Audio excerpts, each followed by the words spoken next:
नमस्ते। चलिए आज एक ऐसी चीज की बात करते हैं जिसे हम रोज महसूस करते हैं, गर्मी और ठंडक।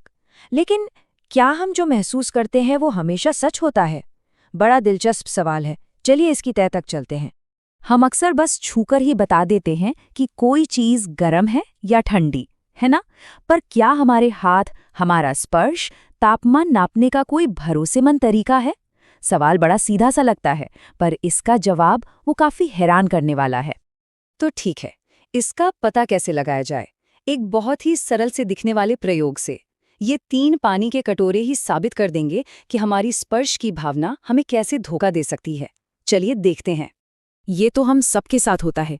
कोई बीमार लगता है तो हम तुरंत उसका माथा छूकर देखते हैं कि कहीं बुखार तो नहीं। पर क्या ये तरीका वैज्ञानिक रूप से सही है?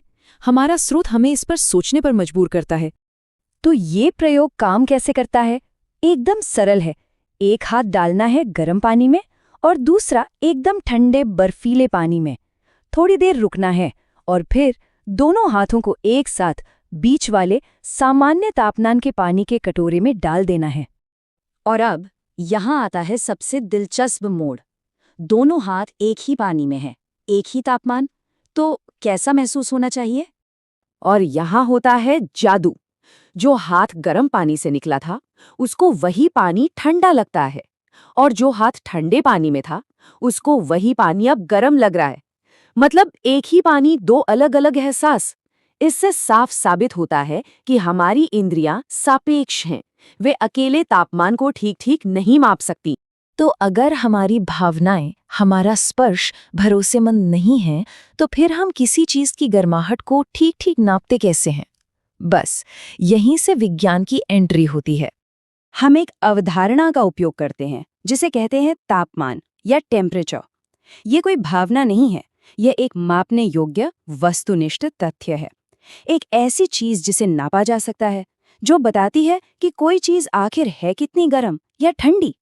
और इस वस्तुनिष्ठ तथ्य को जानने के लिए हमें एक खास उपकरण की जरूरत पड़ती है, थर्मामीटर। यह हमें भावनाओं की दुनिया से निकालकर आंकड़ों यानी नंबरों की दुनिया में ले जाता है, जहां सब कुछ बिल्कुल साफ है। लेकिन हर थर्मामीटर एक जैसा नहीं होता। असल में 2 मुख्य प्रकार हैं जिनके बारे में जानना बहुत जरूरी है, और दोनों का काम बिल्कुल अलग है। ये देखिए, ये है वो 2 मुख्य प्रकार। एक तरफ तो है डॉक्टरी थर्मामीटर, वही जो हम घरों में इस्तेमाल करते हैं, और दूसरी तरफ एक लंबा सा कांच का प्रयोगशाला थर्मामीटर।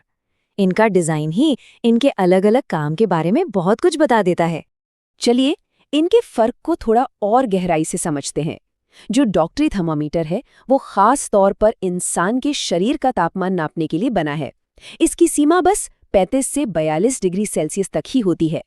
वहीं दूसरी तरफ प्रयोगशाला थर्मामीटर, उसकी सीमा बहुत बड़ी है, -10 से लेकर 110 डिग्री सेल्सियस तक। तो उबलता हुआ पानी हो या कोई ठंडा रासायनिक प्रतिक्रिया, सब कुछ नाप लेता है। तो सबसे बड़ा फर्क क्या है? आप डॉक्टरी थर्मामीटर को मुंह से निकालने के बाद आराम से रीडिंग देख सकते हैं, पर अगर आपने गलती से प्रयोगशाला थर्मामीटर से बुखार नापने की कोशिश की, तो जैसे ही आप उसे बाहर निकालेंगे, उसकी रीडिंग तुरंत गिरने लगेगी, बिल्कुल बेकार हो जाएगा। अच्छा, हमने तापमान नापने की तो बात कर ली, लेकिन ये जो नंबर आते हैं, इनका मतलब क्या है? चलिए अब इन अलग अलग पैमानों को समझते हैं। अगर आपने कभी किसी पुराने थर्मामीटर को ध्यान से देखा हो, तो उस पर नंबरों के 2 सेट दिखे होंगे। थोड़ा भ्रमित करने वाला लग सकता है, पर इसकी एक वजह है। ये सवाल अक्सर लोगों के मन में आता है कि सामान्य शारीरिक तापमान 37 डिग्री सेल्सियस भी है और 98.6 डिग्री फ़ारेनहाइट भी। आखिर क्यों? जवाब सरल है। ये दोनों एक ही चीज को नापने के 2 अलग अलग पैमाने हैं, बिल्कुल वैसे ही जैसे हम दूरी को किलोमीटर और मील दोनों में नापते हैं। तो पूरी दुनिया में 3 मुख्य पैमाने चलते हैं। एक है सेल्सियस, दूसरा फ़ारेनहाइट जो हम आम जिंदगी में इस्तेमाल करते हैं, और तीसरा है केल्विन। ये ऐसा ही मात्रक है जिसे खास तौर पर वैज्ञानिक काम के लिए इस्तेमाल किया जाता है। तापमान नापना सिर्फ ये जांचने के लिए नहीं है कि किसी को बुखार है या नहीं। इसका हमारी जिंदगी पर इससे कहीं ज्यादा गहरा असर पड़ता है। हम अपने घरों में, दफ्तरों में, कमरे के थर्मोमीटर देखते हैं ना, ये छोटे छोटे उपकरण चुपचाप लगातार हमारे आसपास की दुनिया का डेटा इकट्ठा कर रहे होते हैं। और पता है, ये डेटा बहुत बहुत महत्वपूर्ण है। जब समाचार में मौसम की रिपोर्ट आती है तो उसमें बताते हैं ना कि आज का अधिकतम और न्यूनतम तापमान क्या था।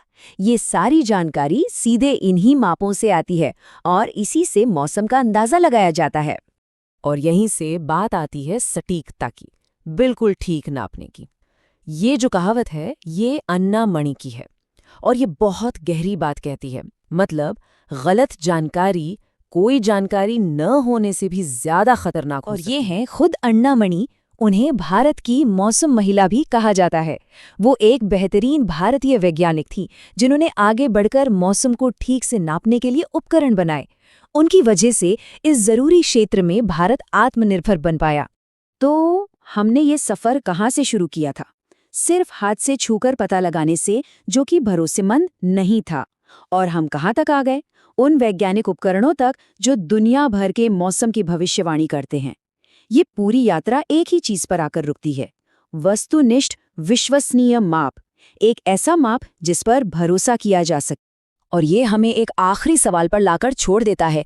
अगर हम गर्म या ठंडा जैसी इतनी बुनियादी चीज महसूस करने में इतनी आसानी से धोखा खा सकते हैं, तो सोचिए हमारी और कौन कौन सी मान्यताएं हैं जिन पर हमें सवाल उठाना चाहिए।